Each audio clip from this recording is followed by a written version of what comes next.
আজকে যদি এতটুকু বুঝতেন, আমি প্রতিদিন একবার হলে কথা বলি, আমার জিন্দিগির সবচেয়ে বড় আফসোস ওইটা যে 16 বছর, 18 বছরের, 14 বছরের এত অল্প বয়সী মুসলমানের ছেলে মেয়ে খোদার 365 দিন আপন ঘরেই ঘুমায়, বাবা মা জীবিত, অথচ 365 দিনে খোদার একটা বছরে কোনো দিন ফজরের নামাজ পড়ে না। আহা, বাবা মা জীবিত, মুসলমানের সন্তান এত বড় নিকৃষ্ট কিভাবে হয়? আর মুসলমানের মা বাপ এইসা গাফেল কেমনে হয়? ওই বাপ, তুমি এত বড় গাফেল কেমনে হইলা? তোমার সন্তান একটা দিনও ফজরের নামাজ পড়বে না। তুমি কেমন বাপ হইলা? আর এটা কেমন সন্তান হইল? বলো না বাপ, বলো না সন্তান, নওজোয়ান বলো না ভাইয়া, এই কিশোর নওজোয়ান ছেলেরা, এই বন্ধুর কথা বলো, জবাব দাও। 365 দিনে খোদার এক বছরে যে কোনো দিন 5 ওয়াক্ত নামাজ পড়লা না, তুমি মানুষের বাচ্চা? এই হাইওয়ান, মুসলমানের বাচ্চা তো নিকৃষ্ট হয় বেটা। তোর কোনো আল্লাহ নাই, তোরে কেউ বানায় নাই বেঈমান নাফরমান, তোর কোনো সৃষ্টিকর্তা নাই, তোর কোনো নবী নাই, তোর জন্য কেউ 23 বছর কাঁদে নাই, তোর কোনো ধর্ম নাই বাপ, তোর কোনো কিতাব নাই, তোমাকে কোথাও ফিরতে হবে না? কি ভাবছেন জিন্দিগি মানে কি?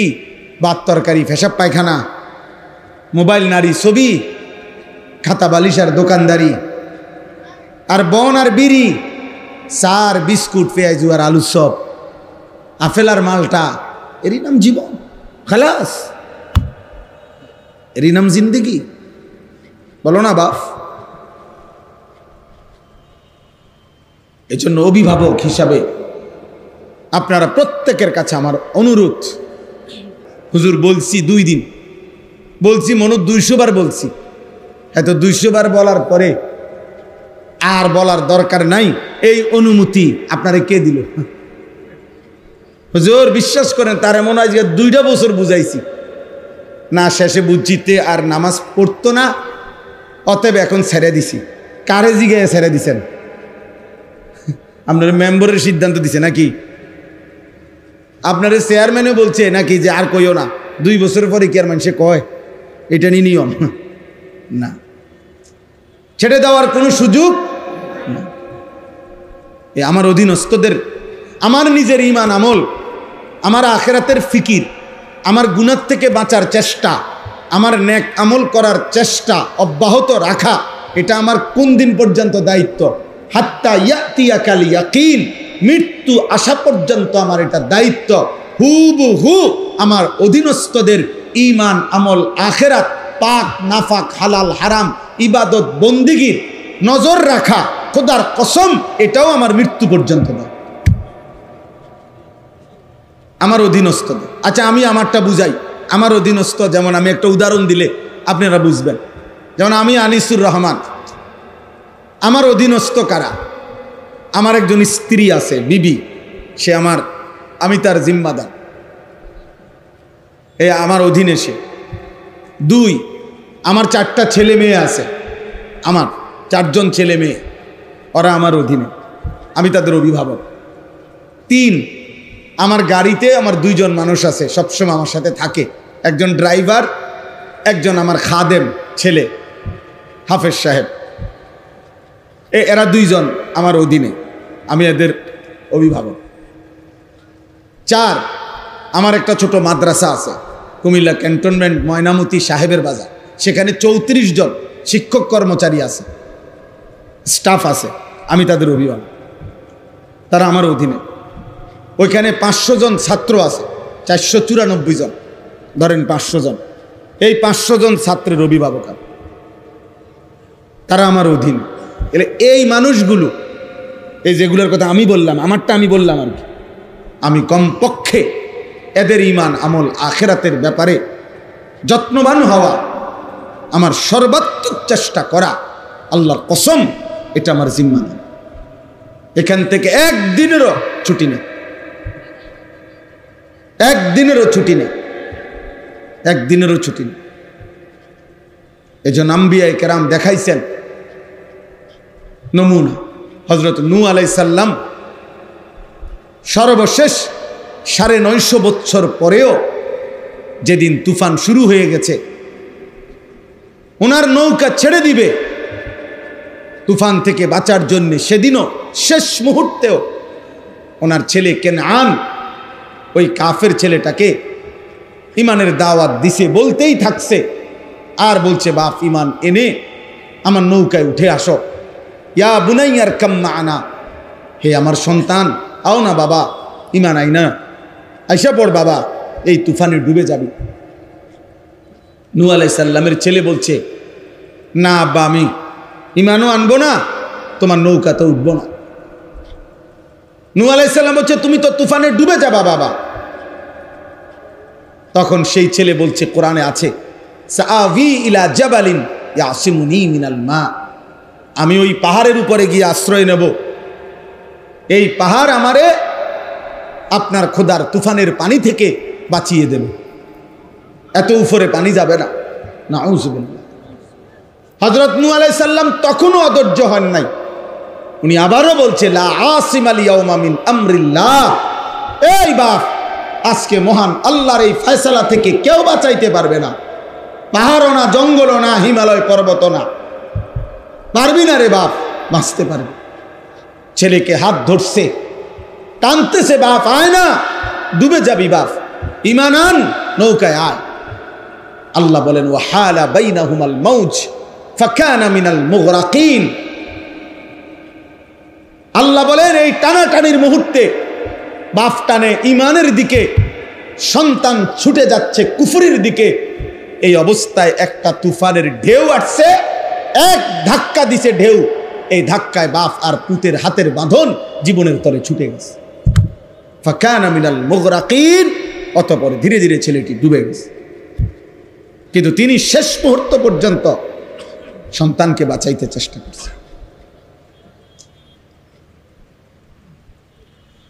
কোরআনুল কারীমের মধ্যে আছে, হযরত ইয়াকুব আলাইহিস সালাম, ইয়াকুব নবী ইন্তেকালের পূর্ব মুহূর্তেও ওনার সন্তানদেরকে একত্র করে চারপাশে এনে জিজ্ঞেস করছেন, আম কুনতুম শুহাদা is হাদারা Yakub Al Maut is ক্বালা লিবানিহি মা তা'বুদুনা মিন বাদি।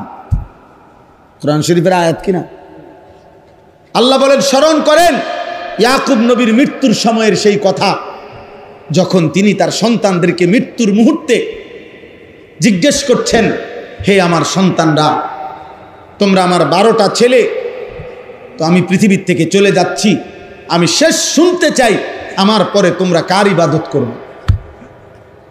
ক্বালু না'বুদু ইলাহাকা ওয়া ইলাহা আবাইকা। ছেলেরা এক বাক্যে বলছে, আপনি ঘাবড়াবেন না বাবা, আমরা আপনার মৃত্যুর পরেও আপনার এবং আপনার পূর্বপুরুষ ইব্রাহিম, ইসমাইল, ইসহাক, আপনার পূর্বপুরুষ উনাদের যিনি রব ইলাহ, সেই মহান আল্লাহ, আমরা তার গোলামি করতে পারি। ইয়াকুব আলাইহিস সালাম তখন নিশ্চিন্ত হলেন, এরপরে ইন্তেকাল করলেন। আজ মুসলমানের মা বাপ এতটুকু বুঝ যদি বুঝতেন, আমার সমাজ অনেক সুন্দর হতো, আমার ঘর অনেক সুন্দর হইতো, অনেক সুন্দর হইতো। এতটুকু আপনারা বুঝলেন না।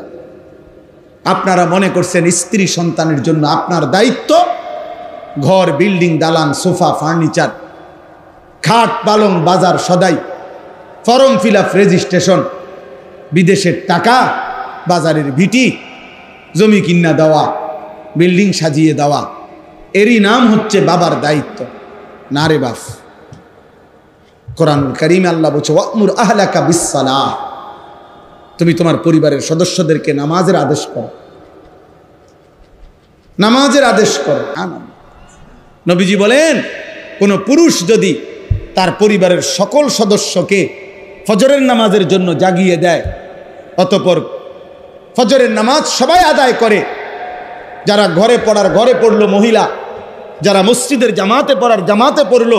খোদার কসম নবী বলছে আল্লাহ গোটা ফ্যামিলিকে আল্লাহ তাআলা তার বেশি বেশি জিকিরকারী বান্দা এবং বান্দির তালিকায় এই ফ্যামিলির সকলের নাম উঠায় দিয়েছে।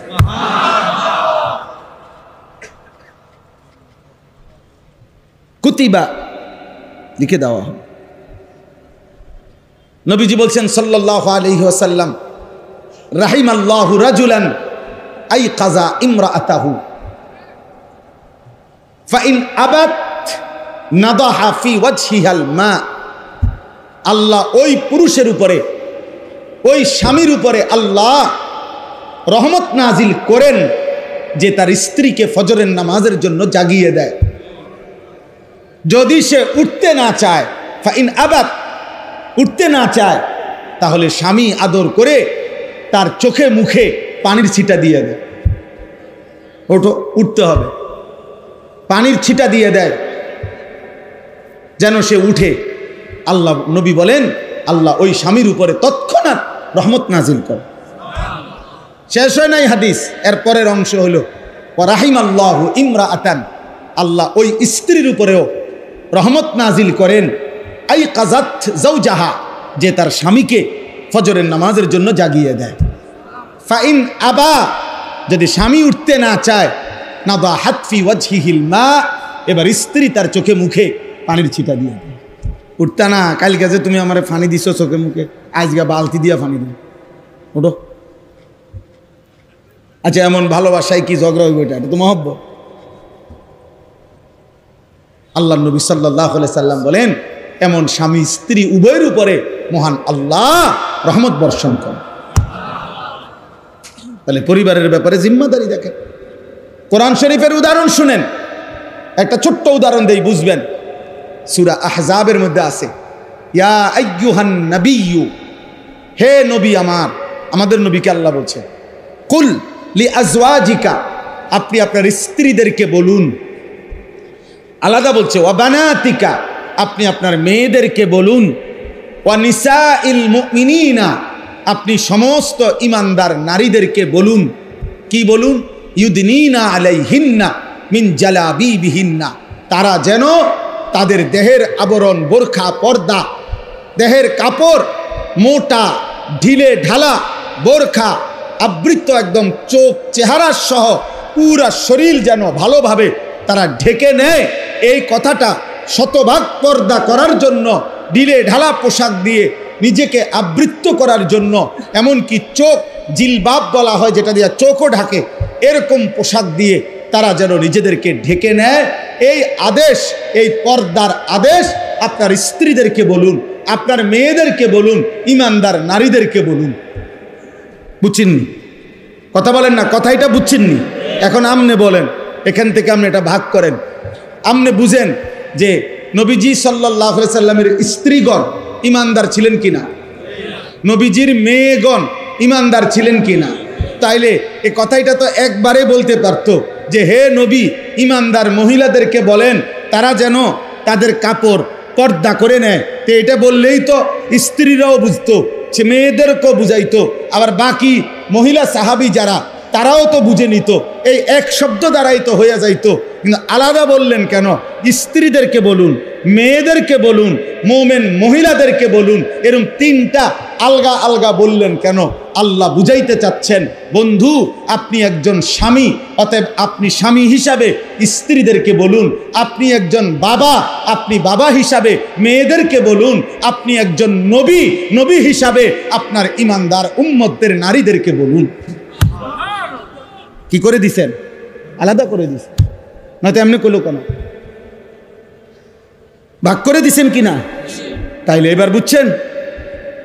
তাহলে আপনার স্ত্রীকে ঈমান আমলের কথা বলার দায়িত্ব জুনায়েদ বাগদাদির, মালাকুল মউত আজরাইলের, নাকি কার? আমার। কার? আমার স্ত্রীকে বলবে কে? আমি বলবো। আমার মেয়েদেরকে বলবে কে? আমি বলবো। আমি বলবো। এ ছেলে, এই অপদার্থ কোথাকার, বের হবে ডান থেকে বেটা। বাইর হবে এটা। ওইখান থেকে একজন শ্রোতা জায়গা দেয়, তুমি উঠো এখান থেকে। মোবাইল এটা আলগি দিলা কেন? কারে উঠাও? আবার ব্যাটকায়, বেওকুফ কোথাকার। এখন কেমন লাগলো? এখন যে ধমক শুনলা ভাল লাগছে নি? এখন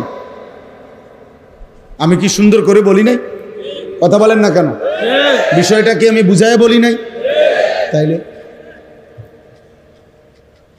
খামখেয়ালি মনে করছো? হ্যাঁ, সাবধান। আমি সোজা কথা, আমি সংখ্যা দিয়ে করব কি বাপ? আমি 15 বছর আগে, 20 বছর আগে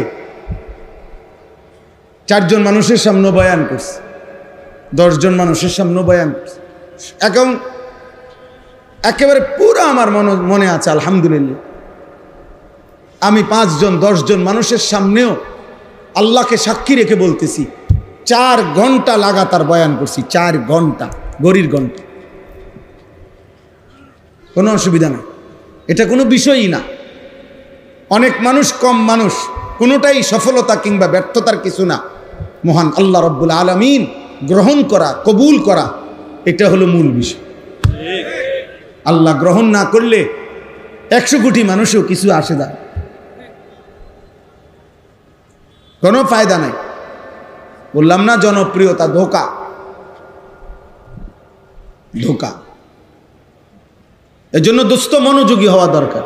সাফ কথা, যত মানুষ আলহামদুলিল্লাহ মনোযোগী হয় আল্লাহর কথার প্রতি, মসজিদের ইমাম সাহেবের বয়ানের প্রতি, কোন উলামায়ে কেরামের কথার প্রতি, যেই লোকটাই চোখ দিয়া তাকাইয়া আন্তরিকভাবে মনোযোগ দিয়ে শুনে, ধীরে ধীরে তার জিন্দিগির পরিবর্তন হয়, জীবন বদল। ইমাম সাহেবের কথাতেই বদলাবে বেটা না। সারা দেশের জনপ্রিয় হুজুর হইতে হবে এটা কোনো জরুরি না। হেদায়েতের জন্য, আল্লাহর দয়া হওয়ার জন্য আপনার মসজিদের ইমাম সাহেবের বয়ানই যথেষ্ট। রাসূলুল্লাহ সাল্লাল্লাহু আলাইহি ওয়াসাল্লাম ইমামের জন্য খুদ নবী নিজে দোয়া করছেন, আল্লাহুম্মা রশিদিল আইম্মা, আল্লাহ ইমামকে আপনি সঠিক পথ দেখান। কারণ তার পিছনে অনুসরণকারী অনেক। একজন ইমামকে যদি আপনি জান্নাতের পথ, সঠিক পথ দেখান, তাহলে তার পিছনে তার অনুসারীরাও জান্নাতের পথ পেয়ে যাবে। নবীজি দোয়া করছেন ইমামের জন্য। নবীজি ইমামের মর্যাদা তুলে ধরছেন, আল ইমামু দামিনুন, ইমাম জামিন। একজন ইমাম একটি মহল্লার জামিন। জামিন মানে কি? কোনো আসামিকে উকিল, অ্যাডভোকেট কোর্টে জামিন করায়, জামিন করায় না, এ মানে কি? মানে হলো এই বিচারপতি, ম্যাজিস্ট্রেট এই উকিলের তত্ত্বাবধানে এই আসামিকে ছাড়ছে, বুঝাইছে আমনে জামিন।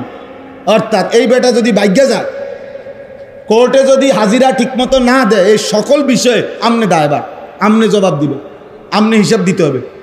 আমনের হাতে, আমনের জামিনে তারে ছাড়লাম, এইটারে কয় জামিন।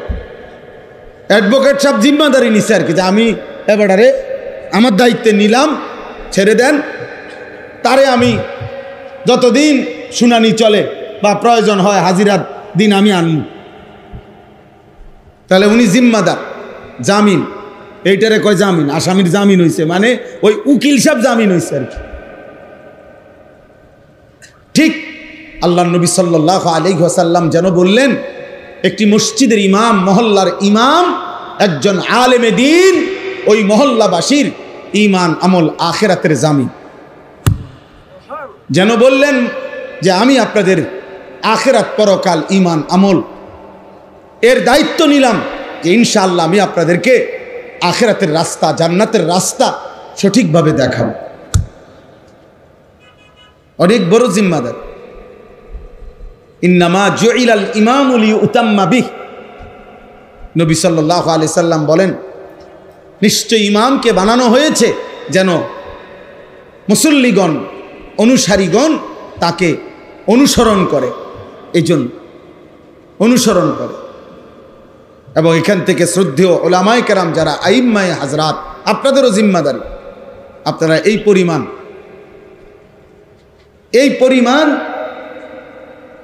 নিজের ঈমান আমলের দিকে, চলাফেরার দিকে আমিও আপনিও নজর রাখবেন, যেহেতু আমাদের দিকে মানুষ তাকিয়ে থাকে, আমাদের থেকেই মানুষ শিখতে থাকে। আজকে একজন আলেমে দিন, আমি মুত্তাকি আল্লাহওয়ালা একজন আলেম, আমাদের সুদর্ণপুর মাদ্রাসায় আমার শায়েখ আরিফ বিল্লাহ হাকিমুন নফস আল্লামা মুফতি মুশতাকুন নবী কাসিমি হযরত দামাত বারাকাতুহুমের ইসলাহি মজলিস, আজকে আমি সেখান থেকে আসছি। তো ওইখানে আসরের নামাজের পরে মিম্বরের সামনে অনেক তো সব সাথী বসা, আমিও বসা, একজন আল্লাহওয়ালা আলেমে দিন। তো উনি পানি খাইতে চাইছে, এখন পানির কোনো গ্লাস নাই, কিন্তু 2 লিটারের পানির বোতল আছে, এরকম বড় বোতল, ওই যে ফ্রেশ বা মাম পানির বোতল আছে। তো একজন ওইটা ওনার হাতে আগায় দিছে, কিন্তু উনি ওটার থেকে পানি এমনি খাচ্ছে না, ওই যে না গ্লাস কষ্ট করে আইনা দেন। তাই বললাম কষ্ট করে খান। তার উনি একটা সুন্দর আমারে সবক দিছে, মৌলানা আমি এমনি এই পুরা বোতল থেকে এমনি পানি খাইলে এই মানুষগুলো সব দেখবে, আর এটা তাদের জন্য উত্তম মেসেজ হবে না, সুন্দর আখলাক হবে না, পানি খাওয়ার সুন্নত তরিকা হবে না। আমার খুব আশ্চর্য লাগে, মৌলানা সাহেব কি পরিমাণ নজর রাখছে। ছোট্ট হোক বিষয়টা, কিন্তু এটা সবক কিনা সবক। এজন্য আহলুল্লাহদের সাথে চললে ফিরলে, উঠা বসা করলে, উলামায়ে কেরামের সাথে, মুত্তাকিদের সাথে জীবনে ছোট্ট ছোট্ট অনেক বিষয় শেখা যায়, ছোট্ট বিষয় শেখা যায়। আল্লাহ আমাদেরকে বুঝার তৌফিক দান করেন। আমার প্রথম দায়িত্ব এটা, পৃথিবীর কেউ আল্লাহকে না মানুক, আমাকে সেজদা দিতেই হবে। পৃথিবীর কেউ গুনাহ না ছাড়ুক, আমাকে ছাড়তে হবে। এই হলো প্রথম দায়িত্ব। আলাইকুম আনফুসাকুম, আল্লাহ বলছে হে ঈমানদার নিজেকে আঁকড়িয়ে ধরো। কু আনফুসাকুম, হে ঈমানদার নিজেকে জাহান্নামের আগুন থেকে বাঁচাও। ওয়াসতাবির আলাইহা, আল্লাহ বলছে নিজে নামাজের উপরে মজবুত থাকো। ফাকাতিল ফি সাবিলিল্লাহ লা তুকাল্লাফু ইল্লা নাফসাক, আল্লাহ বলছে হে নবী বন্ধু আমার, আপনাকে বলছি, যদি আপনার সাথে আপনার একজন সাহাবীও যুদ্ধের ময়দানে না থাকে, তবে আপনি একাই আল্লাহর পথে জিহাদ করেন। ফাকাতিল, সূরা নিসার আয়াত, এক বচনের শব্দ, ওয়াহিদে মুজাক্কারে হাজার, এবং বলছে লা তুকাল্লাফু ইল্লা নাফসাকা, সর্বশেষ এই পৃথিবীর কারো ব্যাপারে যদি আপনি জবাবদিহি করতে নাও হয়, আপনি কিন্তু নিজের ব্যাপারে জবাবদিহি করতে হবে। নবীজিকে বলছে, নবীকে, রাসূলুল্লাহ সাল্লাল্লাহু আলাইহি সাল্লামকে আল্লাহ বলছে বন্ধু আপনার হিসাব দিতে হবে। আপনি আপনার নিজের উপরে, আপনি আল্লাহর হুকুমের আদিষ্ট মুকাল্লাফ। নবীজি সাল্লাল্লাহু আলাইহি সাল্লামের জীবনে একটি যুদ্ধে, হুনাইনের যুদ্ধ, 8ম হিজরিতে মক্কা বিজয়ের পরে নবীজি সাল্লাল্লাহু আলাইহি ওয়াসাল্লাম এই যুদ্ধটি করেছিলেন। ওই যুদ্ধে 12,000 সাহাবী নবীজির সাথে ছিল, কাফের ছিল মাত্র 4,000। এই একটাই নবীজির জীবনের যুদ্ধ, যেই যুদ্ধে কাফের ছিল কম, মুসলমান বেশি। কিন্তু ওই যুদ্ধে কাফেরদের প্রথম আক্রমণে এমন তীব্র আক্রমণ করছে তারা, মাত্র 4,000, 12,000 সাহাবী একসাথে নবীজির সঙ্গ ছেড়ে দিয়ে যুদ্ধের ময়দান থেকে ছিন্ন ভিন্ন ছত্রভঙ্গ হয়ে গেছে, যে যেদিকে পারছে সরে গেছে আক্রমণের চোটে। কিন্তু তারিখের মধ্যে আছে নবী সাল্লাল্লাহু আলাইহি ওয়াসাল্লাম ওই কঠিন মুহূর্তে ময়দানে, যুদ্ধের ময়দানে একাই আপন জায়গায় দাঁড়িয়েছেন, এক সুতা তিনি নড়েননি, এবং সাহাবায়ে কেরামকে ডাকছেন, আনা নবিয়্যু লা কাযিব আনা ইবনু আব্দুল মুত্তালিব, ফিরে আসো, আমি মিথ্যুক নবী না, আমার উপরে আল্লাহর সাহায্য আছে। তাইলে নবীজি সাল্লাল্লাহু আলাইহি সাল্লাম যদি বলতেন মাওলা আমার সাথে 12,000 ছুটে গেছে, এই জন্য আমিও ছুটে গেছি, না, আল্লাহ বলবেন বন্ধু 12,000 সাহাবী ছুটে যাক, আপনি দৌড় দিলেন কেন? আপনি তখন হেরারটা হেরার রাজি গাম আপনারটা বলে, আপনি দৌড় দিছেন কেন? এই জন্য নবীজি দেখাইছেন যে না, আমি দৌড় দিইনি, আমি আপন জায়গায় দাঁড়িয়েছি। কেন? ফাকাতিল ফি সাবিলিল্লাহ, আল্লাহ তো আমারে বলছে প্রয়োজনে আপনি একাই আল্লাহর পথে যুদ্ধ করবেন। আল্লাহ তো আমাকে বলছে আমি শেষ, আমি আমার হিসাব দিতে হবে। এই জন্য প্রথম জিম্মাদারি এটা। এই জন্য প্রিয় ভাই বাবা, একটি মাহফিল এটা একটা প্রদর্শনী না, এটা নির্বাচনী জনসভা না, আমি কোনো প্রার্থী না, আমার কোনো মার্কা নাই। দয়া করে এই জন্য আল্লাহর বাস্তে প্রিয় ভাই আমার, বাবা আমার, শুধু শুধু হুড়াহুড়ি হুলস্থুল না করলে ভালো।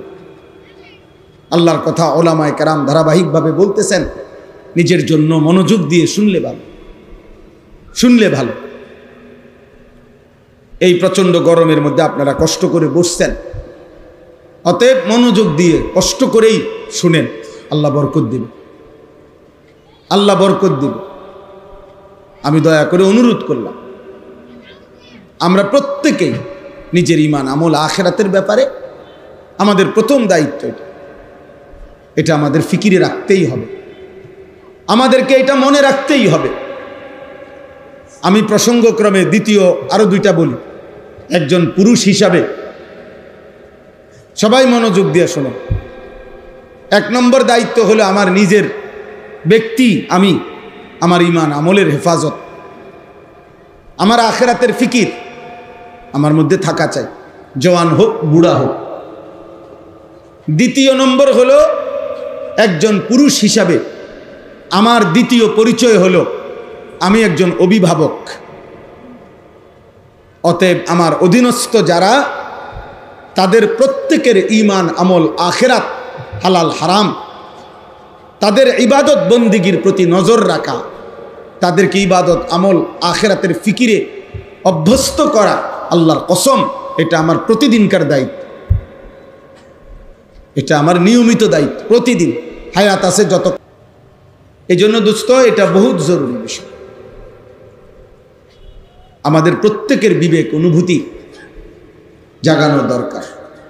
মোবাইল হাতে ধরে রাখলে মনোযোগ হয় না, এটা আমার তাজরিবা, অভিজ্ঞতা। মোবাইল হাতে ধরে রাখলে মনোযোগ হয়, বারবার ওই লোকটা মোবাইলটার কথাই মনে পড়ে, সে সারাক্ষণ এটার দিকে তাকায়, এটারে ছোট করে বড় করে আগায় পিছায়, চারিদিকে সবারে ঘুরায়, পাবলিক উড়ায়, স্টেজ উড়ায়, সদর বদরায় সংবম। এরপরে জিগাইবেন যে কি বললো হুজুর, যা বললো এই যে মোবাইলে আছে দেখেন তো, আপনি কি শুনছেন হেটা না বলবে, বলবে না আমি তো কিছু শুনি নাই, শুনছে তো মোবাইলে, আমি তো শুধু ঘুরাইছি এটা বই। এই জন্য এটা উপকার হয় না।